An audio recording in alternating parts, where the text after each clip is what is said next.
Greetings all, my name is Mercy and this is the Funny Pajamas YouTube channel. Well, HBO's epic fantasy adventure hit TV series is nearing its end. Westeros' lore is rich and varied. One of the most fascinating aspects of it is the role various swords have played in molding its history. And trust me, there have been many. Here's some insight on 10 of the most famous swords that have graced the tales and legends of Westeros. Longclaw is a Valyrian steel sword that was the ancestral weapon of House Mormont. Lord Jeor Mormont passed it on to his son and heir Ser Jorah when he retired from the lordship to take the Black and command the Night's Watch. After Jorah disgraced his house when he tried to sell poachers into slavery in order to cover for his wife's expensive tastes, he sent Longclaw back to his father at the Wall. Commander Jeor gave Longclaw to Jon Snow after Jon saved him from a white.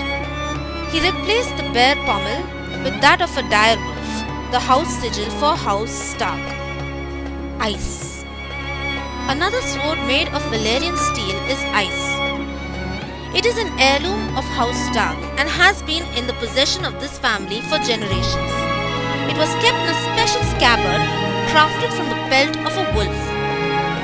Ice has been described as dark as smoke and wide as a man's hand and about as tall as an adolescent Robb Stark. Ice has remained in the service of House Stark until it was dishonorably used to behead Eddard Stark at the orders of King Joffrey Baratheon. After this, the sword was kept as a trophy of sorts by Tywin Lannister until he had it reforged into two long swords, named Widow's Wail and Oathkeeper. While the former remains with House Lannister, the latter has returned to House Stark's service as the weapon of Brienne of Tarth. Oathkeeper. This Valyrian sword is one of two long swords forged out of ice, the great sword of House Stark. This was done under the orders of Tywin Lannister. Tywin initially gave it to Jaime with the intention of making it an heirloom for their house and to honor Jaime's stepping down as Lord Commander of the King's Guard in order to rule Casterly Rock in his place. Jaime turned it down, but Tywin tells him to keep the sword anyway. Jaime gives Brienne of Tarth the sword as she embarks on her journey to find Sansa Stark, saying that it is appropriate for her to take up the search using Ned Stark's sword. Brienne names it Oathkeeper and uses it to kill Stannis Baratheon. Heartsbane. Heartsbane has been the ancestral Valyrian sword of House Tarly for 500 years. We see it displayed proudly on a mantle in an antler sword stand at the Tarly seat Horn Hill. The hilt was wrought in the shape of a bow and arrow, with the pommel fashioned as an arrow fletching and the crossguard forming the limbs of the bow. This reflects the sigil of House Tarly, that is, the Huntsman. The scabbard appears to have been carved from wood with a large gnarl in the center. The sword is currently in the keeping of Samwell Tarly, who gives it to Ser Jorah Mormont to wield it in the Battle of Winterfell. The wood of the scabbard itself is largely left uncovered and undecorated, leaving a unique pattern that evokes a matching theme of forest, the huntsman, and his domain. Lightbringer. In the books, Lightbringer is a sword of legend, forged and wielded by Azor Ahai, chosen by the Lord of Light to fight the darkness. The sword was said to glow and radiate heat, burning whoever touches it. Melisandre enchants Stannis Baratheon's sword and dubs it Lightbringer, as she believes him to be Azor Ahai, reborn. However, the Red Witch is unable to get the sword to radiate heat, and as such it only glows and gives off bright light. It is unknown what became of the sword after Stannis leaves it behind on the beach in Dragonstone. It was last seen being carried off by Sir Davos Seaworth. According to prophecy, Lightbringer would be pulled from the fire by the Lord's chosen, the prince that was promised, champion of the Lord of Light. In the books, Azor Ahai forged the sword to bring about the end of the long night. For 30 days and 30 nights he worked at forging the sword, but when he tempered it in water, it broke. He then reforged the sword for 50 days and 50 nights. He drove the sword through the heart of a lion, and once again it broke. He then worked for 100 days and 100 nights. He tempered it by driving it through the heart of his beloved wife Nisa. Finally, the sword was whole. Needle.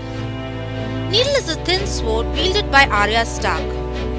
It was given as a gift to her by Jon Snow, who had it made by Mikken, the blacksmith of Winterfell. The sword aptly suits Arya's slight build well. With it, she practices the water dance style of fencing, popular in Braavos and other free cities. This style, which emphasizes speed and agility with a thin, light, small sword used in quick thrusting attacks. Its name is a play on Arya's terrible stewing skills, which pale in comparison to Sansa's exemplary skill with the needle. Arya says, Sansa can keep her sewing needles.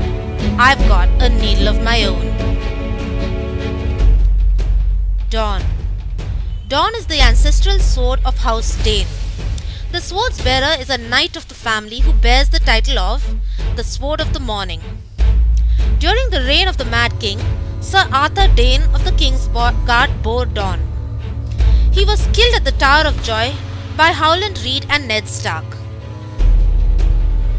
Lord Eddard Stark returned the sword and Dane's body to Starfell after the coronation of Robert Baratheon as king. No one has wielded it since.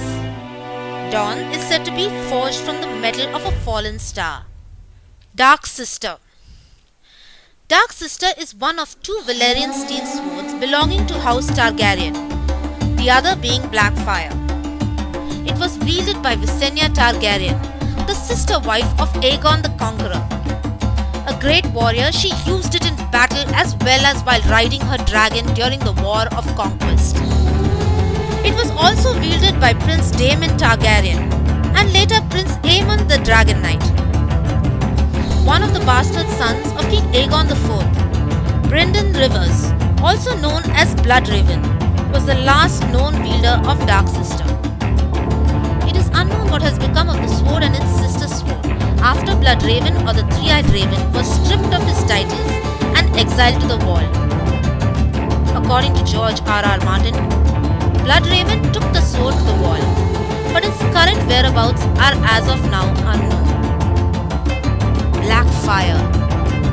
Blackfire is a Valyrian steel sword that originally belonged to Aegon I Targaryen. It became the treasured ancestral blade of House Targaryen, carried by kings and princes. A little over 100 years before the War of the Five Kings, King Aegon IV, the Unworthy, gave Blackfire to his bastard son Daemon, who was a great warrior. This he did instead of giving it to his lawful son Daeron II. Many saw this as a sign that his father favored Daemon to rule.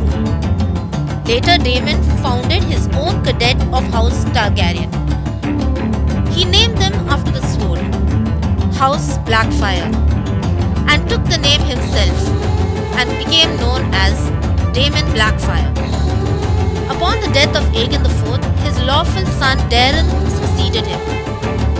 However, this wasn't for long. Daemon Blackfire rose up in a civil war to try and replace Daeron over the throne, which was known as the Blackfire Rebellion. The sword was lost at the end of this war. Widow's Wail. One of the two swords, forged from Ned Stark's sword Ice.